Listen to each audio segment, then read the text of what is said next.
Judit. Good morning to our Ben. So this is good. This is interesting. The first time we've done this, anyway, that we're asking a professional youth worker, community superhero Thank to you come very on to much. the session.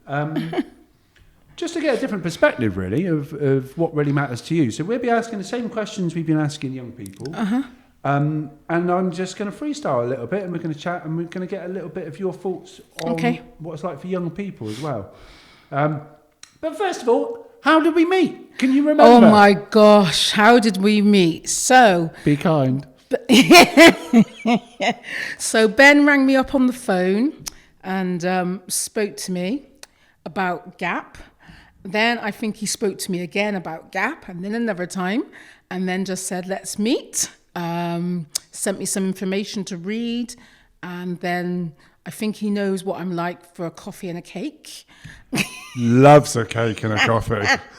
So Bankrupted us nearly. So I said, yeah, we'll meet. So we met, and Ben was just as passionate, really, as he was on the phone. I'd not met Ben before. I've heard of the good work that he was doing in Bristol. I kind of felt honoured that I was being, what do you call it? When you're being chased by someone. Headhunted. Yeah, I felt. And you were headhunted. I was. I felt like I was being headhunted until he told me the pay. But other than that. You miserable git. Go on. So yeah, I was like, ooh, I'm being chased for someone to work with, and being kind of told how amazing I am. And I'm like, I don't know you, but yeah, carry on. But he kind of heard about my reputation in different areas, and we kind of had some similarities because of how we grew up in the areas that we grew up in, and just what he explained to me about Gap, it touched my heart, but also it made me think about myself, that if I had someone like Ben or this opportunity when I was 18, 16, perhaps what trajectory that would have put me on, because I gone on a slow build up to get where I've got to. People did help me. I'll never deny that.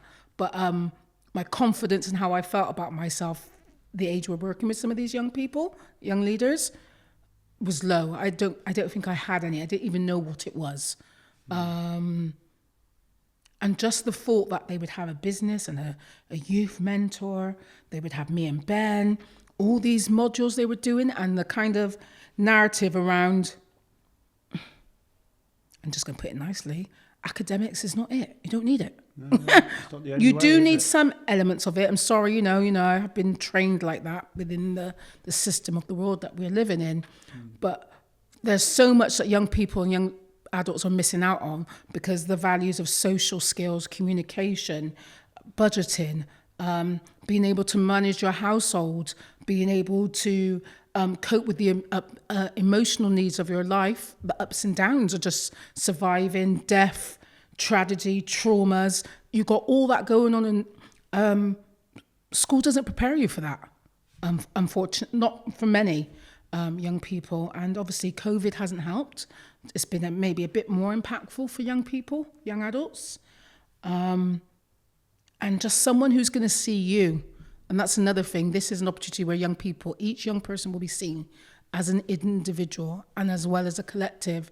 And I don't know of any course that does that, to be quite honest. I was the one who would have been sat in the corner and never said boo to a goose. And I think when I got seen was by my parents. I'm lucky with my parents, and one or two teachers in school. Other than that, I just blended into the background. Well, this is great to hear it. You've already seen me cry once, don't make me cry. Yeah, Jan, I've seen you cry. Yeah. I cry just- all the time on yeah. Gap. It's like, they're so used to it. They're bored of it now. She's going again. She's going. She's getting all soppy. Well, yeah, because we care, and that comes Honest to across. gosh. It shines out like a bloody beacon, Yeah. and anyone watching this will be seeing it shining out of you now. And Yeah, and that's not just the only reason. It's your skills and experience. Why I wanted you on board, and it's great that you are on board. But let me bring it back to you a minute. Go on. What was it like for you growing up? And wherever you grew up, and what were the challenges and what were the positives? So where I grew up is where we're sat right now in West Bristol. So I class myself as a No Wester. My brother, he did something the other day. He called himself a No West Indian. Now, I think I just laughed because I'm like, what is that? So What is that? Because he's Caribbean. I don't know what he was doing. Bless him. I love you, Jules. You know I love you. He was mixing it up. But I'm like, okay. So, we've had a little laugh about that. But my main childhood was here. I grew up here until I was 18 or 17. We moved to Speedwell. And it's very interesting when people... What was it like growing up here? It's interesting when people ask me that question because I think I've blanked a lot of it out now thinking about it because I've just come here to this building. This building is literally down the road from where I live. Oh, yeah. I don't remember this building. And I remember you said to me once at Mary... No, sorry, it wasn't here, but someone else was here. But I didn't go to Inns Court. I only went to Inns Court for church. And church would pick us up and drop us off. Other than that, I didn't know German, well, a little bit of Germans and going into Inns Court and stuff. Do you think that was because your family were trying to kind of shield you from... I think now I realise how protective my mum was. I knew my mum was protective of me, or all of us, very protective, because I didn't know that, you said something to me a couple of weeks ago when we went to the old Marywood Boys School, to the park, and you went, did you actually live in Norwest? Because you don't know where you're going. And I had to realise I don't, because I must have known only about 5 or 6 streets in Norwest then, really, because my mum was very particular about where we went, what time we got back. No so doubt, yeah. I wasn't roaming the streets of Norwest, to be quite honest. So I realise that now, coming back, seeing how big it is, the streets that was just around the corner that I never walked down. So yeah, I mean, there's obvious reasons why my mum had to be protective. They might not be obvious for everyone. What is those things? Because you just got some ignorant people who's not been taught very well to appreciate diversity in the communities that you live. But there was within that, there was lots of very good people. I do have lots of good memories. I don't think I got as much hassle as perhaps my brother or other males. And also maybe because my mum was quite protective. I was not wandering around. I went to school, I came home, did after school activities, played with my friend, was only allowed so far on a certain street. I mean, I'm not joking. I must have been like gold protected, and I thought, your alarm goes off. Yeah. I thought she's gone out of the garden. Yeah. No, honestly. I mean, phone a helicopter. I didn't realise that it was like that, but if I went anywhere, I was with my brothers and sisters. 4 went together, 4 came back. Are you younger or older? You wouldn't believe it, but I'm the oldest. You're the oldest? Yeah, see, that's what everybody does. What? That's not even fair. So I was a very responsible child, but maybe because I acted like I was young. But yeah, so I was the oldest, but basically I had to go. Not was, you still are. Still are, sorry. So I had to go with everybody else. We weren't, if we went to the park, went for a walk down Hartcliffe or wherever we went, we all went together. We weren't walking anywhere. The only person who most probably walked on their own, because I got 3 sisters and 1 brother. No, sorry, 3 brothers now, but at the time it was just 1 brother.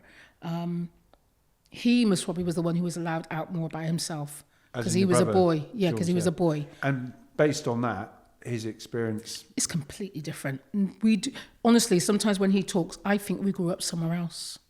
And give us a bit of a vibe of why that is. What's the kind of things he's saying? So there was a situation once at school where I was with my friends. I enjoyed school up to a point, but there must have been some argument or something going on. Anyway, this young lady, white lady, uses the N word. Yeah.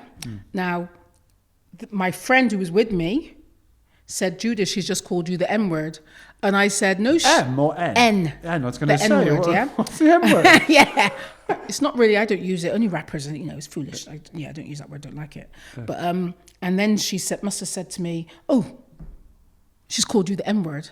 So I went, what, me? Why would you do that? Maybe because I didn't see colour or whatever. I don't know what happened.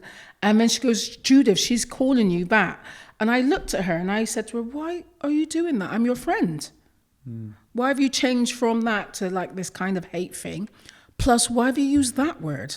And then I realised, and maybe then my ears opened up because I must have been hearing it, but tuned it out.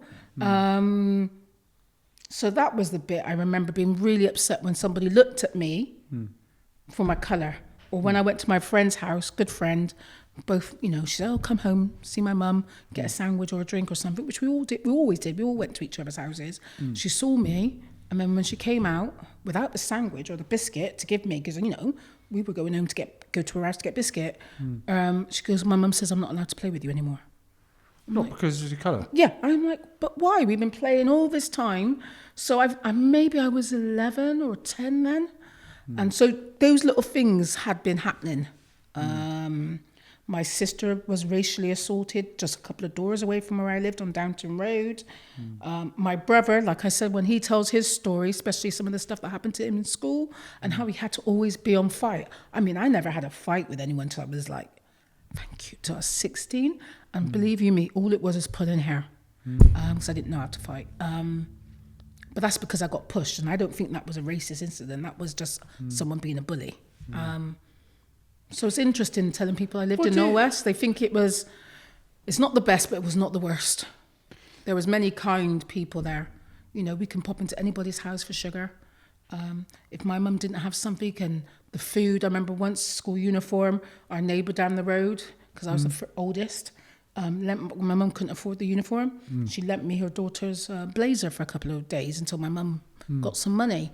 Do you know what I mean? And obviously I was stressing out because it's at school and I want to look like everybody else. An next door neighbour helped with that. Do you know what I mean? I mean, it is interesting, isn't it, to hear like the positives and the negatives of what it was like for them growing up. I mean, was there anyone when you were going to school, was there anyone of any colour in your year group? Like, how many other people? Because you go around like No West now. Lie, I don't remember. It's a small number. I think I'm just going to say there's probably 20 of us in the school. In my year group, not my year group, my year. Is that what you mean by year group? Maybe 8 or 6. Okay, but we were all in different, what do you call them, tutor groups, class sets.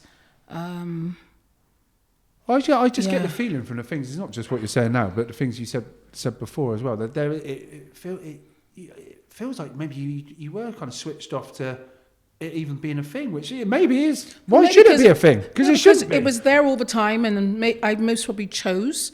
I wasn't one of those young people. I didn't tune into a lot. And my mum and my father was very clear about, we went to school to learn. I'm not going to school to make friends, to get distracted by other people's foolishness. I'm going there to get an education and help it, you know, get qualifications so I can do the things that I need to do in my adult life. So my mum, because, you know, she was a single parent in the end, but she was very stern and very disciplined with us and very focused on what she wanted her children to achieve, as long as it's something I wanted to achieve, but you're going to school. You know, it wasn't a conversation about knocking off or not attaining anything. As long as I did my best, she was happy. And she knows I tried my best. What more can you ask? Yeah. She knows I'm the best daughter, don't you, Mum? Let's see what she says. Everything goes quiet. Yeah. Shh. Hit a pin drop. I mean, it's interesting when you were growing up then, because this kind of feeds into everything you said there. Maybe you might have already answered it and say if you feel like you have. But when you were growing up, what kind of things were you doing in the community with the clubs, etc.? Gosh, and why? What kind of things were you doing? Oh gosh, so we had not Broadwalk, Philwood Community Centre. Wow. So yeah, that's where we went. Still there. Still going strong. So going to be going very strong very soon. We were the Black Fawn Traps because we did ballet and tap dancing. Okay. And my mum made all our costumes. And I don't know if we did karate. So we did swimming. The swimming pool was our our third home, I think. Yeah. Basically, we were there sometimes all day, especially on a Saturday. Was it Saturday, Sunday? Your 20p or whatever it was, your £1. You know, you just came home to get food, love, and go back. Do you know what I mean? The library, we had a library locally. There were some nice little parks. When I lived in Torrington Road, there was a park at the bottom. We used to play a lot. And we also would go to Hartcliffe for something. We had gingerbread. So I call them my white mums. So we had Wendy Burge and Jill. I'm sorry, Jill.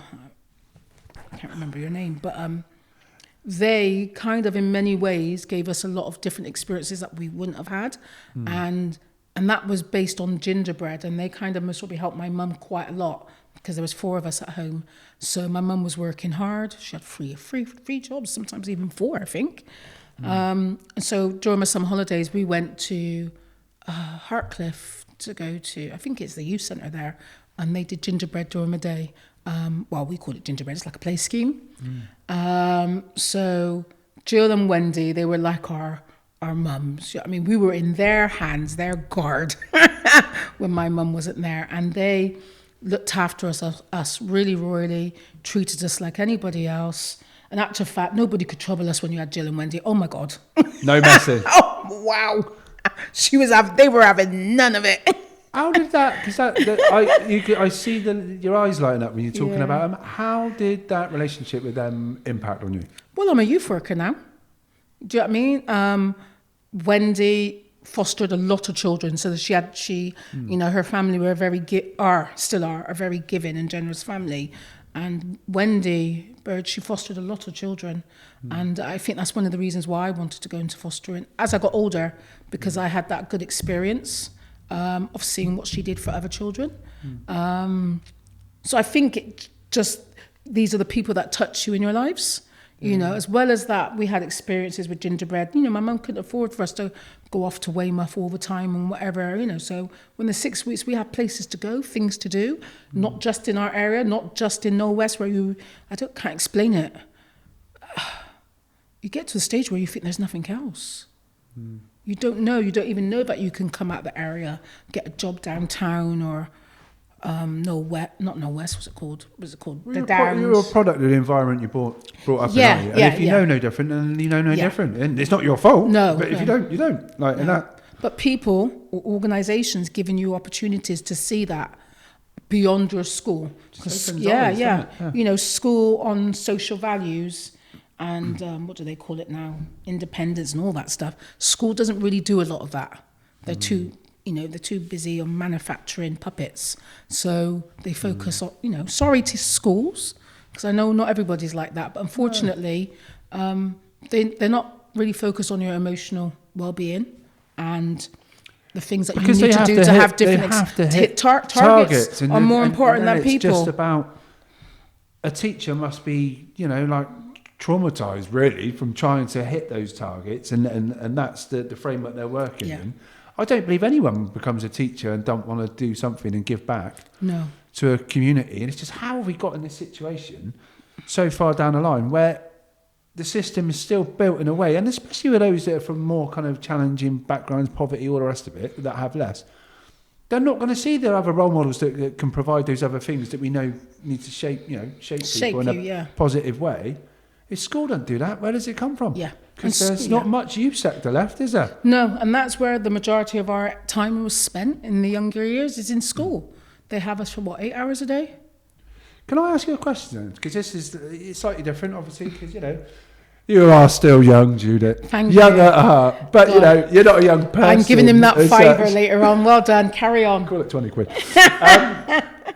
But so just to give people a bit of understanding about, so you wanted to become a youth worker, which is great, but give a bit of kind of an idea or an overview, like brief overview of what your experience has been getting into youth work and the areas that you worked in, and maybe the area that you live in now.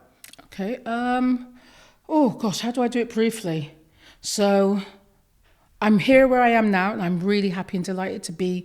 But it's been hard work. It's not always been easy. I would say, unfortunately, from my experience in school, I left knowing that I wanted to be a nurse. I was going to be a nurse, or a nursery nurse. That was it. I was going to be a Black Mary Poppins. That's all I was going to fly around, make a difference. I was doing it all over the place. Yeah. Unfortunately, your careers advisor or whoever, that foolishness tells you, you don't have the qualifications or the abilities even. The skills. How do they don't bloody know you. To say that bloody ruin people's lives because they don't know nothing. Sorry, some of them are very good, but unfortunately the one I had, and the thing is, I didn't tell my mum what she said. And I felt like shit afterwards. Do you know what I mean? Language, sympathy. Sorry. Oh, you're not allowed to swear. Right, Well, now I you mean, told me. I don't mind, but Yeah, it comes out Dougie looks like naturally. he's going to start throwing something at us. You can cut it. But basically, I remember feeling, it's like, how can I say it when someone takes the wind out your sails? Because I was moving on into adulthood, knowing I had to think about college and all of that stuff and where I want to be. And they kept asking you, I kept saying, you know, I knew it was childcare or youth or elderly care. And then you speak to this woman who's a professional. She basically tells you the only thing you're going to do is either be a cleaner or a catering assistant. Now, I think that moment is when I did become that in my head. I'm lucky. I went to college. I did a course because they told me I couldn't do what I wanted, which was nursing. And they put me on this, I'm going to call it a course that they shouldn't put anybody on. You would make a brilliant nurse. My mum was a nurse, right? You'd make a brilliant nurse. I would have loved, you have all the characteristics. I really want to be a nurse. I mean, don't do it now. What am I doing? No, youth work's got me now, so you know, you got me. Yeah. So they told me that, and then I did this silly course. But basically, it was a course where they put all the people who haven't achieved anything into one room. It was like one of those rooms in the school. Where what do you call it if you misbehave? Oh, the isolation. Yeah, I mean, names, we had a different cupboard to sit in. It wasn't a cupboard, it was one of those wooden unit thingies. Yeah. We didn't really mix with the other people there. Our teachers would sometimes not turn up. This is college, mind. We'd be sat there, nobody turns up. And we're like, what have we done? Nobody was misbehaving. It was just, everybody was just trying to get their confidence for the next stage in their life. Anyway, whatever happened with that course. But I had one teacher who, I was doing a module on, it was called Family and Community Care F331. No, I'm sorry, that was posh in my day, Family and Community Care F331. Anyway, this tutor saw my abilities and said, why are you on this course? And I don't know why, and I didn't know how, but I was. And she said, you can come on to, I think you've got enough skill to go on to the second year of the current F331. So somehow, I mean, she must have done it because I didn't do anything other than show a yes, but I didn't know how to do that.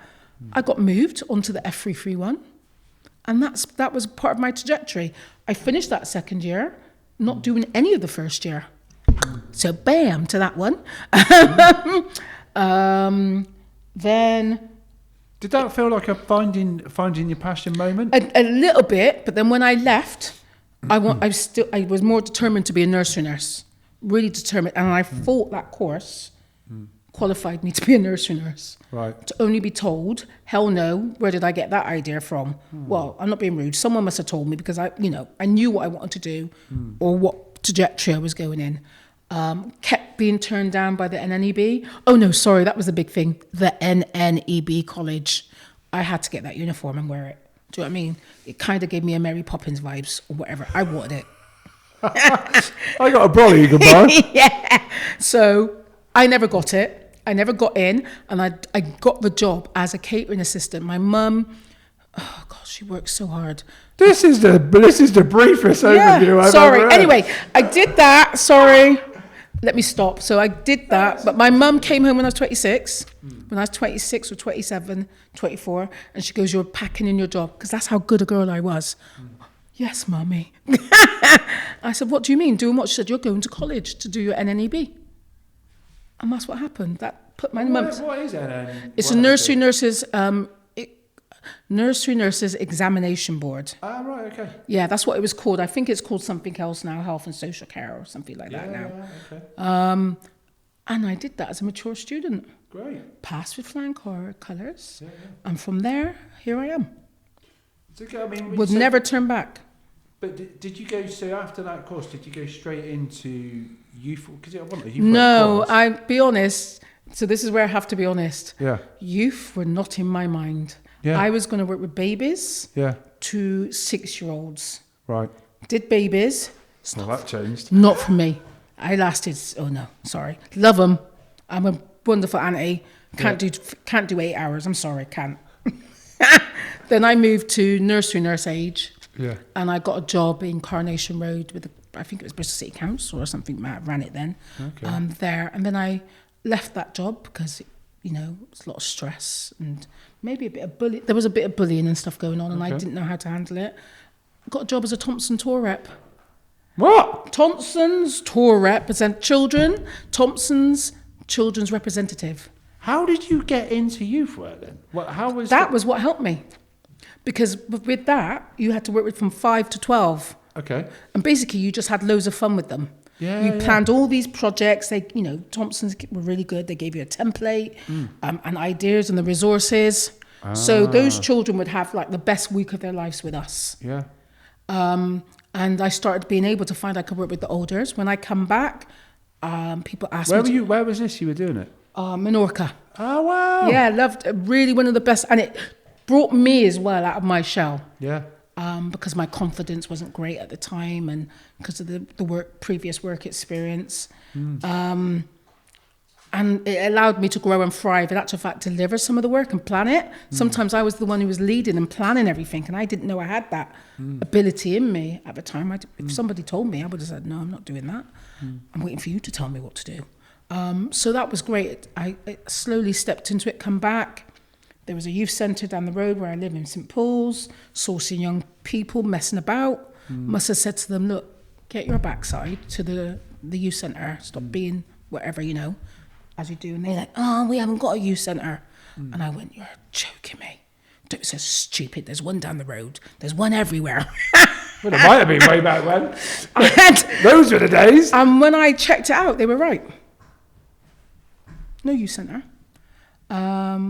But then there was something, and it was happening part-time, so I volunteered there. Found they got on with me, I got on with them. They were not rude or disrespectful. They enjoyed your company.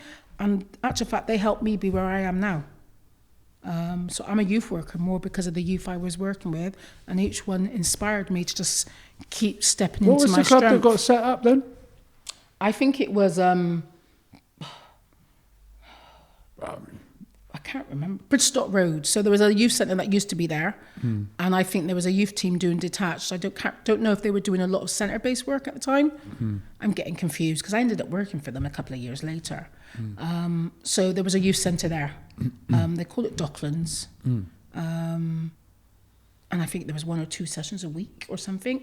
And Full Circle. That's where I'm on the board of, but they were doing some stuff. So I would help out between the two.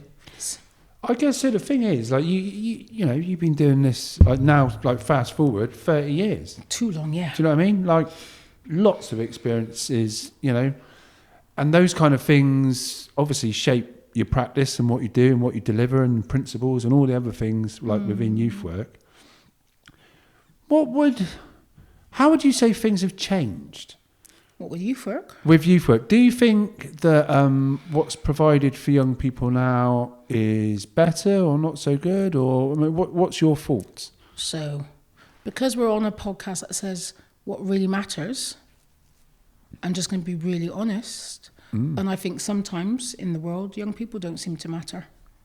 Okay, For the very beings why we're here. You know, we say we want to raise their aspirations. We want them to be the best. We've got research. We've got feedback from young people, from community members about what people want, what helps a family to survive, a community to thrive, all of that. And then what do?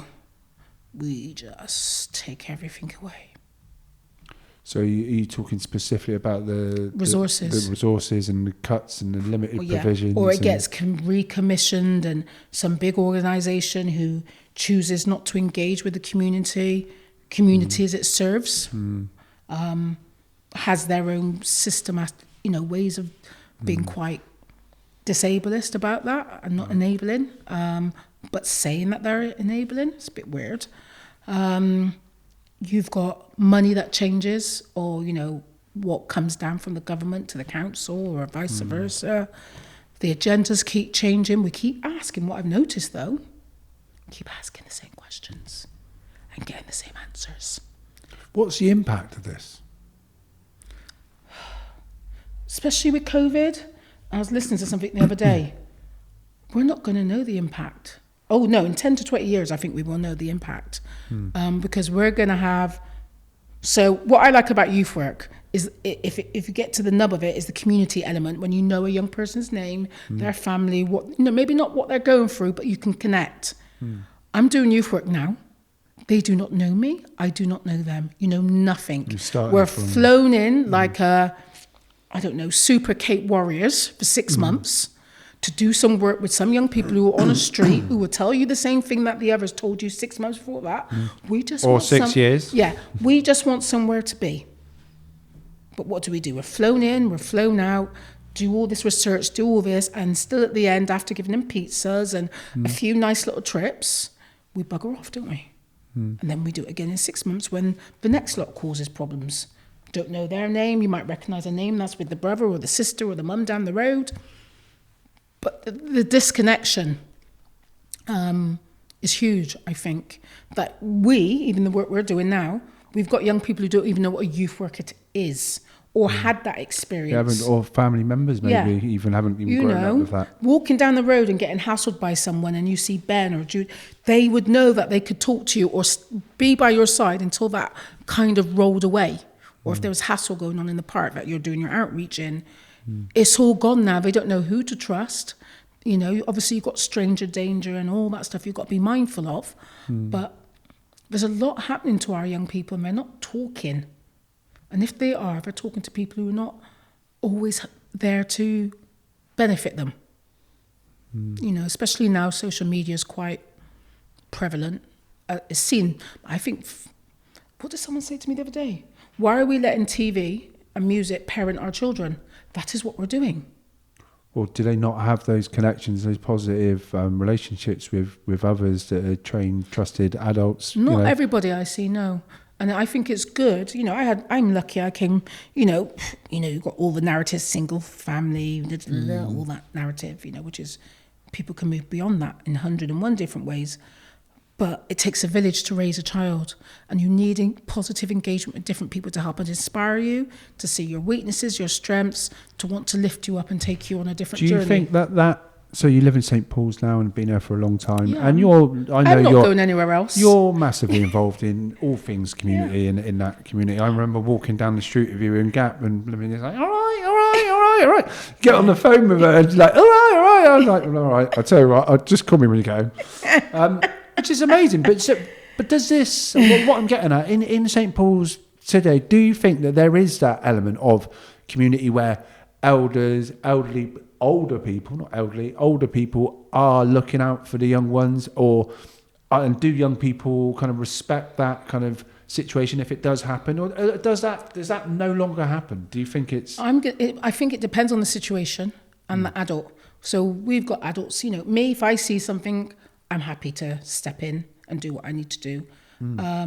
I don't know if every adult in the community would have the same confidence or ability to do that, and also take on maybe the positive or the negative consequences of that, because the young people might see you as interfering, even though you are trying to dissolve the situation. It may escalate it, because then you lose your temper as a member of the public, because you're thinking, I'm here to help, and now you look. might be worried about what they might do. Yeah, because if you look and at there's social that as media well. and look at media, how they kind of portray young people. And you've got the narrative, and what we do forget is we're not getting the narratives of how many wonderful young people we've got walking through St. Paul's at any one time, going to school, doing what they do, walking an elder across the road. You're not getting that information. What you are getting is the negatives of, again, like anything in life, a small majority. And even that small majority, let's be honest, it's like, I know people think, oh yeah, you just think everyone's bloody great. Well, young people do have all the talent, but limited opportunities. And if you have constantly had nothing from day one, and you haven't necessarily got whatever that thing is inside some people that drags them out of it without the support, then you're going to survive, aren't you? Yeah. And survival might mean some things that the rest of society look at in a difficult way. Okay. Yeah. So if, like, I don't know, St. Paul's, Knoll West, or certain areas, we've got classed as multiple areas of deprivation. And so if you think a young child is going through not knowing that they're going to eat that night, their younger sister is crying, It's COVID now. She needs to get her homework done, and so does her brother. But they haven't got a laptop. They've just got a phone. Their mobile thing is running out. There's all this other stuff. Mum's feeling a bit low because she's been trapped in the house, so her mood is up and down. Not enough food. What do you want them to do? How are we helping them to uplift them and keep them motivated and safe and sane? And we've got this thing, no child should be hungry. Well, they are. And we're doing what? Do you know what I mean? And there's more to it than that as well.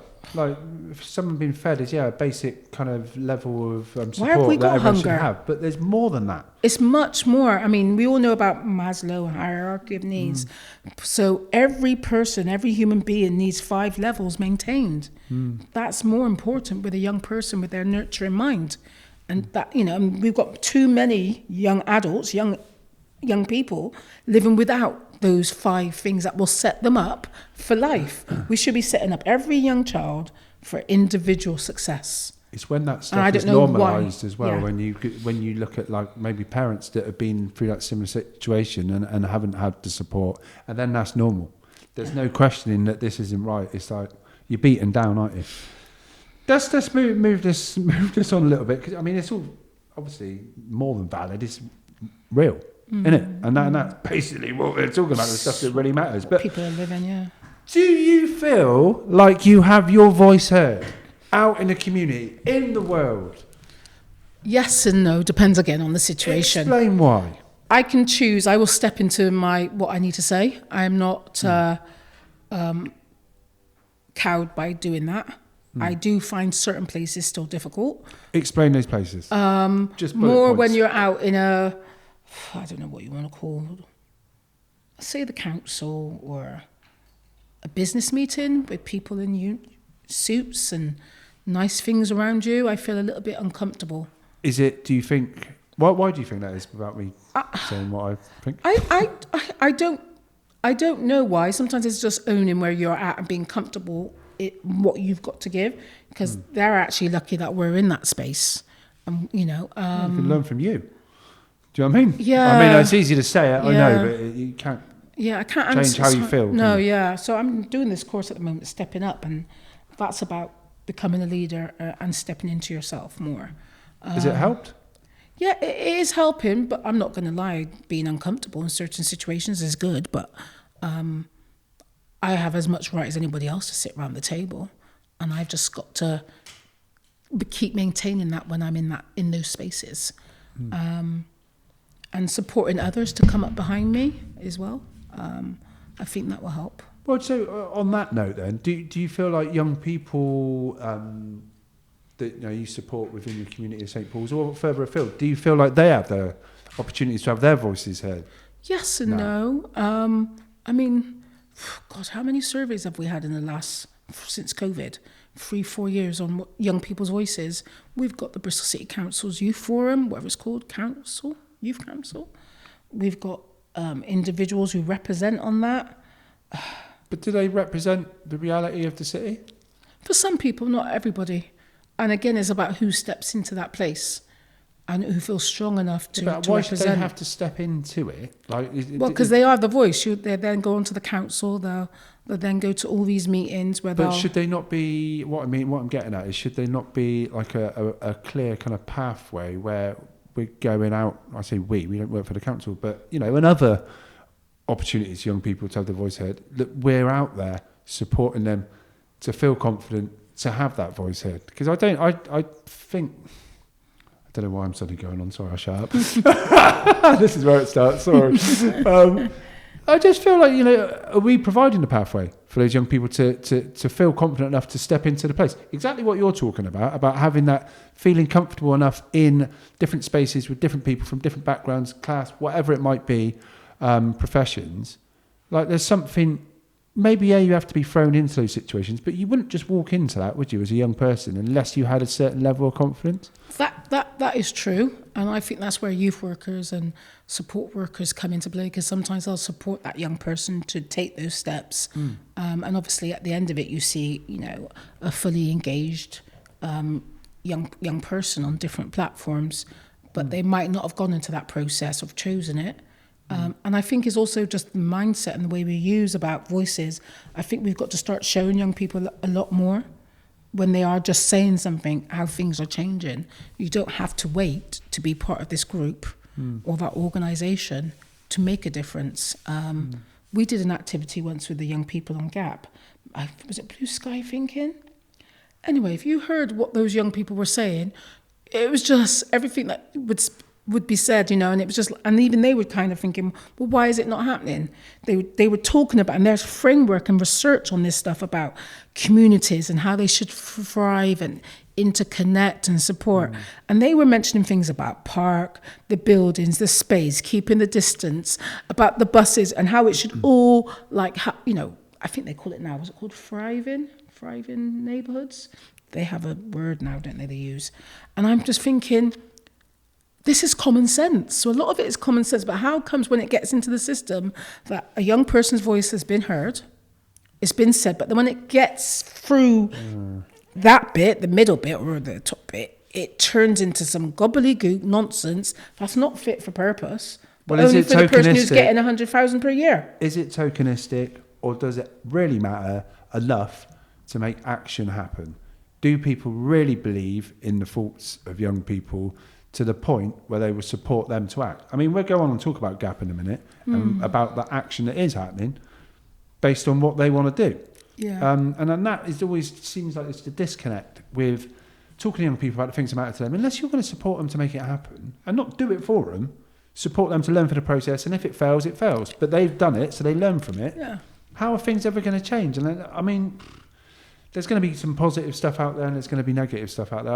I get that, but I still feel like there's a bigger thing where are young people really heard, and is this youth voice kind of participation thing really happening based on what really matters to them?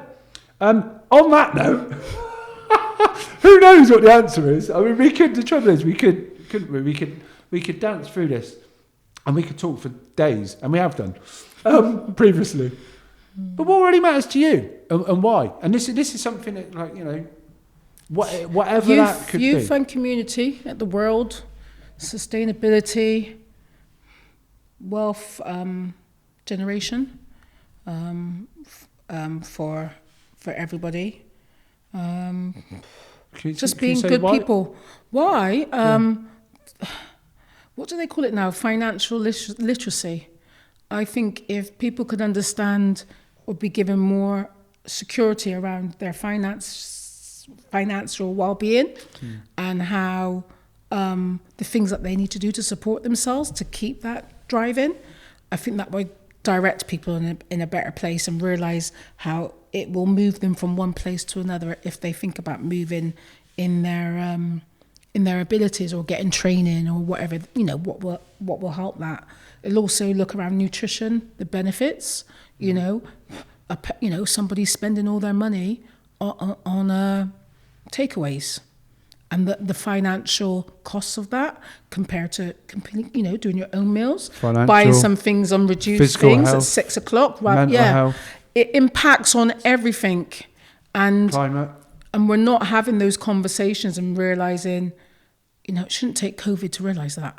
Some of this is just God-given common sense, and so that your ask would be that level of education is based on actually what really matters. Is there and available for everyone? Yes. Yeah. The same way we used to say no children should leave school without being able to read and write. We know that's still happening in a so-called civilized society. Well, every child should be able to know how to cook to a certain standard, what the basic nutrition, health, well-being, meditation, skills for life. That's what matters. What's been taught on Gap. Yeah. Bam, bam, bam. Drop the mic. So it's that stuff that what really matters. When you get a 20-year-old telling me, I didn't know about this. Are you joking? Yeah, have we failed? But how does that make them feel to have to say that I don't know how to cook? That's just as hard for them as it is for us to go, what? And if you wouldn't have been there, would that even have come up? Like, would they have suddenly thought there's a moment where this can change? I mean, who knows? People obviously can make changes through mistakes and stuff, trial and error. But a lot of people need support, especially that have not got the confidence and got whatever experiences and trauma that doesn't allow them to believe that they can do other things, or it's for them to cook with vegetables or whatever, which sounds crazy, but it's true, isn't it? It's like, you will feel better, honest. What if you could say, we never know if there's going to be like 1 or 100 or 1 million, probably not 1 million people listening to this, but if you could put an ask out to you never know, to the world, what would that be? Something that and again, everyone's said different things, stuff about that they want for themselves, stuff for opportunities or stuff for other people, whatever. So for me, oh wow, an ask.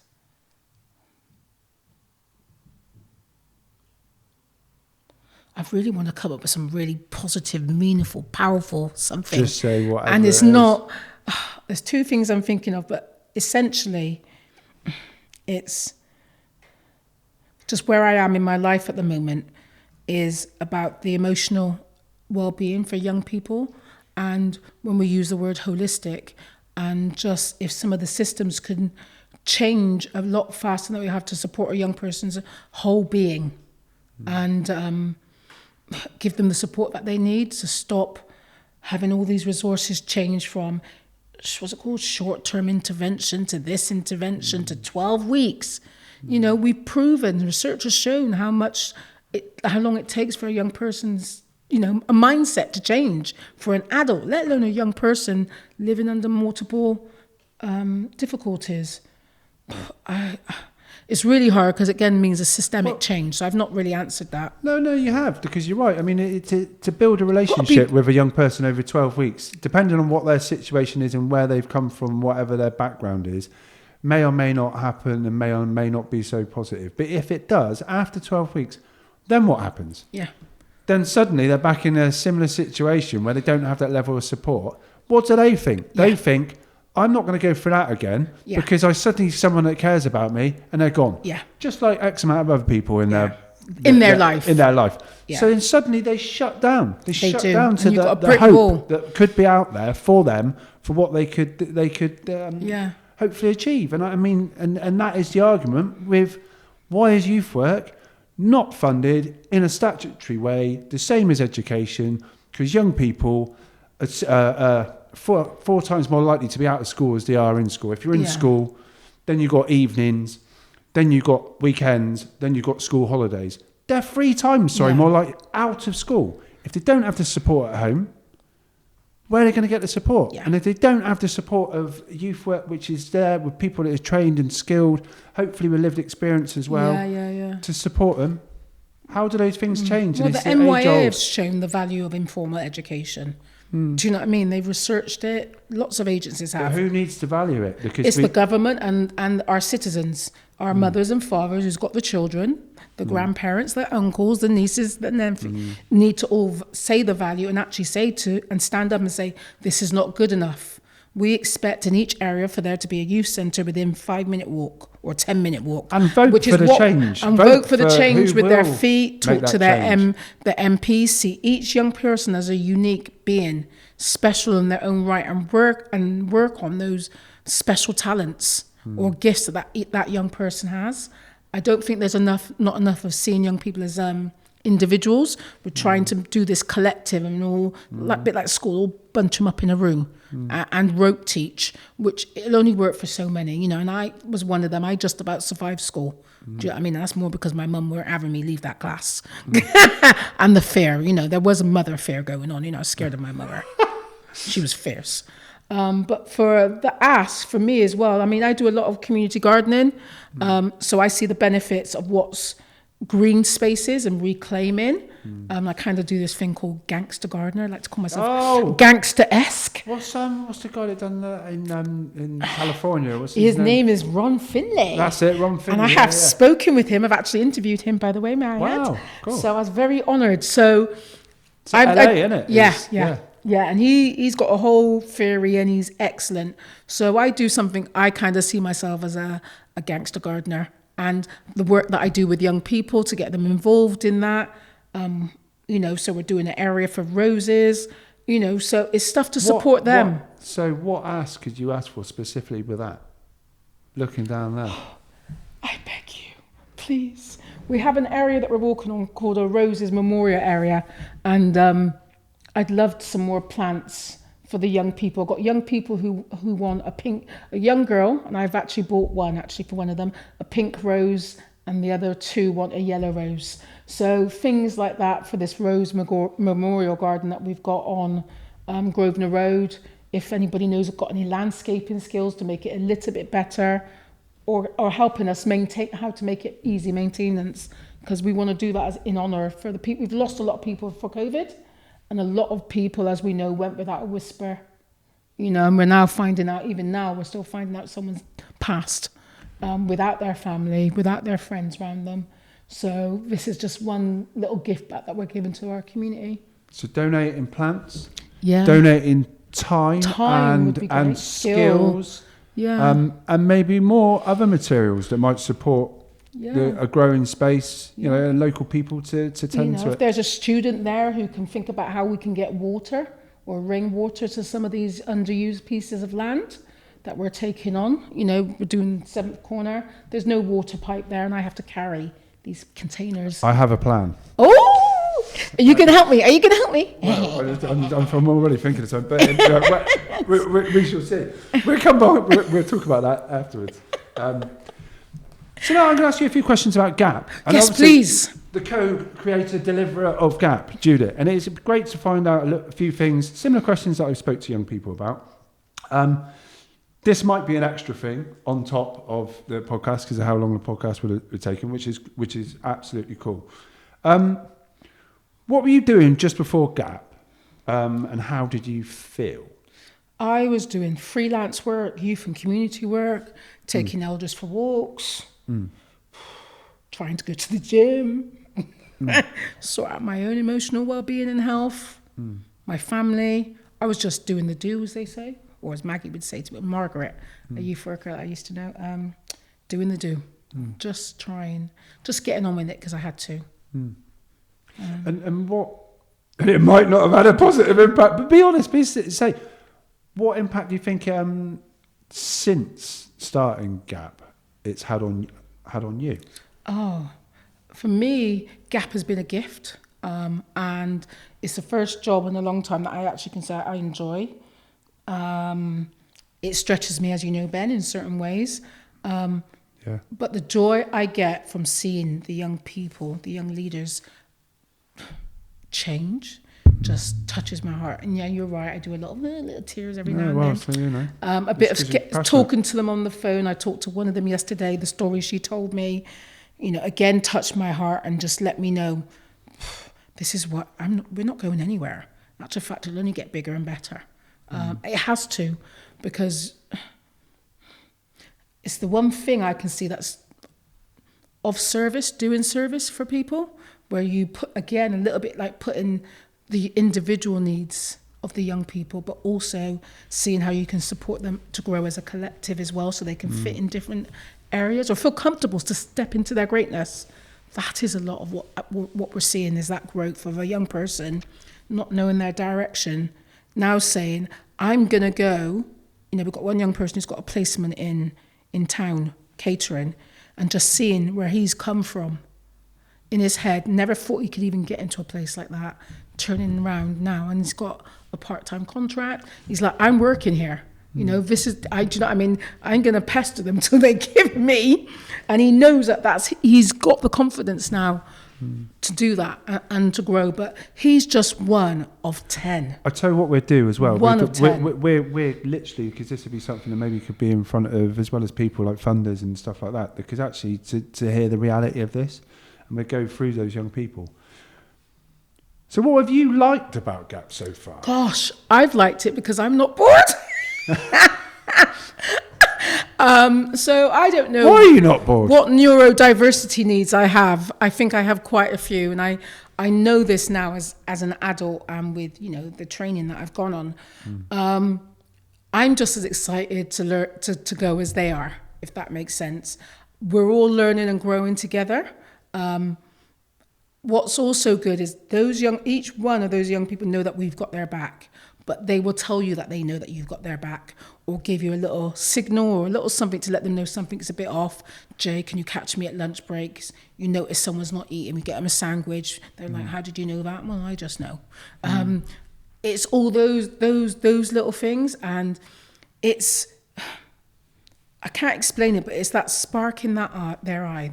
You know, I always love noticing the little changes, the little things, and just how they turn their head, how maybe what someone all of a sudden is putting on his glasses. Holding themselves taller. Even standing up and presenting. You know, 2 weeks ago they weren't doing that. Walking into the room and being able to sit in that class for 10 minutes rather than 0 seconds. Then before you know it, it's 20 minutes, it's an hour. And, you know, them seeing that progress in themselves. Walking into new environments. You know, we've been into a business building, and the young people said straight away, we never thought we'd be. Who told you couldn't be there? Why have we got this mindset in young people?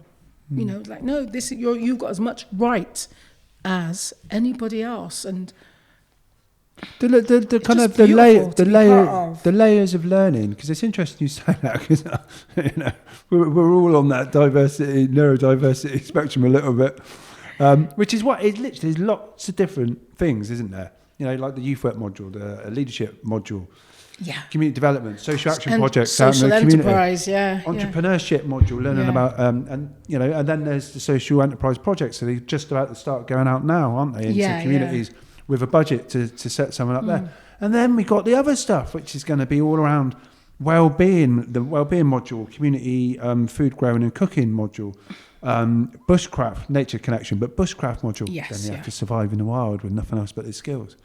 And then an environmental action project. And these are all skills for life. And I'm glad that you seem to be as excited and interested about those things as well, because all that stuff come from talking to young people as well. I mean, that's the best bit about GAP. This course has been made based on what young people have said. And, you know, Catherine is one of the key people who's on that, and Tanika, you know, they're one of the founders, I think, who helped this.